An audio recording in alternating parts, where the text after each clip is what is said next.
ওনাদের পতনের আসলে কারণ ওনাদের অহংকার। অহংকার এমন একটা জিনিস, অহংকার আল্লাহ সুবহানাহু ওয়া তাআলা কখনো পছন্দ করেন না।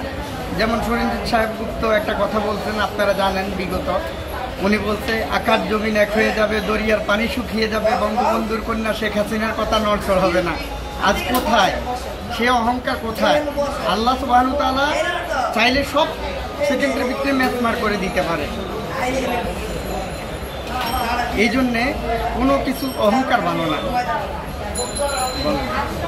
আর কোনো আওয়ামী লীগ ঘুরে দাঁড়ানোর মতো কোনো অপশন নাই। আওয়ামী লীগের যারা যারা পতনকারী শেখ হাসিনাকে উস্কানি দিছে তারাই তো আজকে মাঠে নাই, পালাতক। যেমন সালমান এফ রহমান শেখ হাসিনার ডাইন হাত ছিল। সালমান এফ রহমান উনি কেন পালালেন?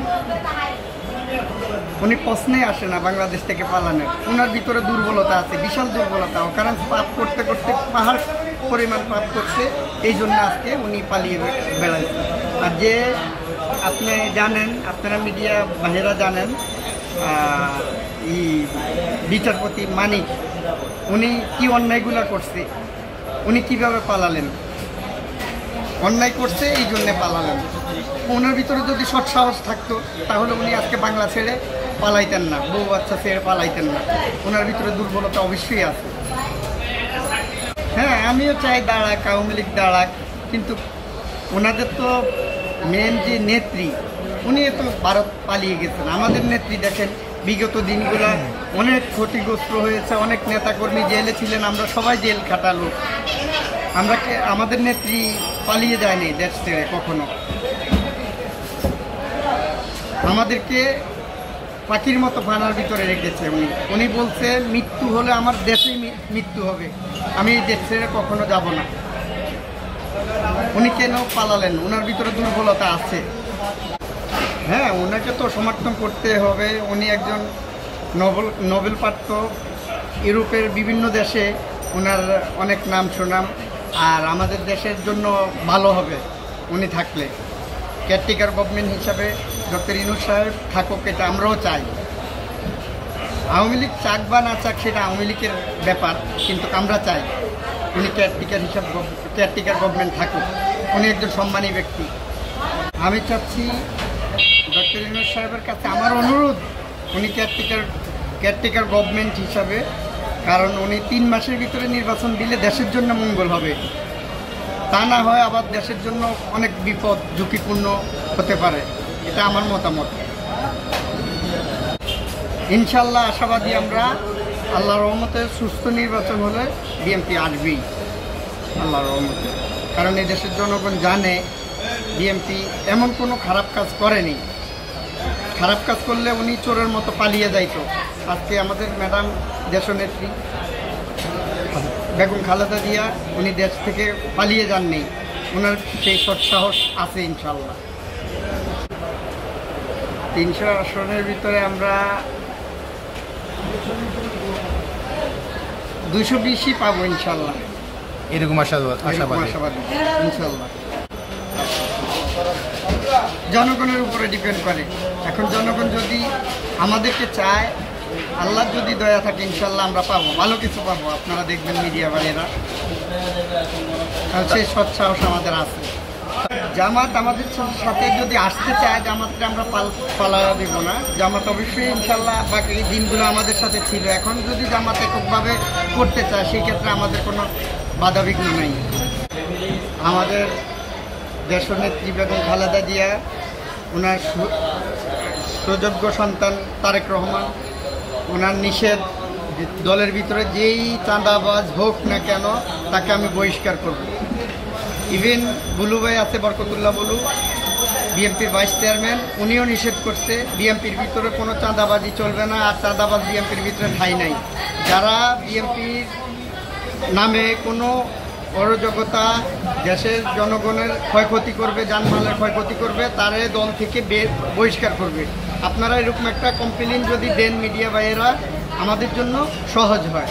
তারা বিএনপিরে ভালোবাসে না, তারা এক ধরনের স্বার্থ নেই, ব্যক্তিগত স্বার্থ, চাঁদাবাজি, বিএনপির নামের উপরে একটা বদনাম, ভাবমূর্তি নষ্ট করতে। তাদেরকে কখনো ঠাঁই দিবে না বিএনপি, এটা 100% নিশ্চিত থাকে না। যদি ভালো কিছু আমাদের নেত্রী ভালো কিছু করে দেশের জন্য, তাহলে জনগণ যদি চায় আমাদের নেত্রী থাকবে, আর জনগণ যদি না চায় তাহলে তো আমাদের সেই ক্ষেত্রে জোরের কিছু নেই। জনগণের উপরে সব কিছু ডিপেন্ড করে।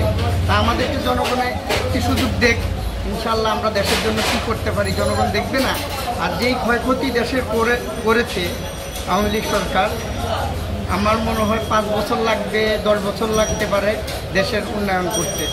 সেই সুযোগ তো আমাদেরকে দিতে হবে, একটু সুযোগ। জনগণ তো দেখবেই যে আমরা দেশের জন্য কি করি, উন্নত করি না অবন্নত করি, এগুলি জনগণ দেখবে। এখন জনগণের আগে সবাই বুঝতো না, এখন সবাই বুঝে।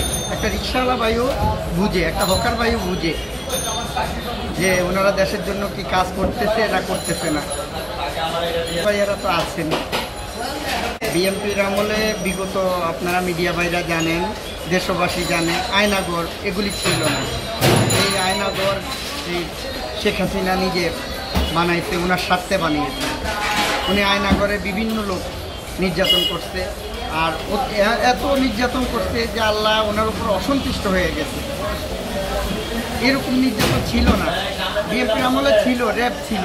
ওই র্যাব আমাদের, যেমন আমাদের বিএনপির নাম বাঙ্গায়া চলতো কারণ বাজারে পিচ্ছি হান্নান সন্ত্রাসী, এটাও কারণ বাজারে পিচ্ছি হান্নানরাও শেষ করতে বিএনপি র্যাব দিয়েই, কোনো সন্ত্রাসী প্রাধান্য দেয়নি, এটা আপনারা জানেন। মিডিয়া ভাইদেরকে চোখের আড়াল কেউ করতে পারবে না, আপনারা ভালো করে জানেন। সন্ত্রাসীরা কখনো প্রাধান্য দেয়নি আমাদের নেত্রী।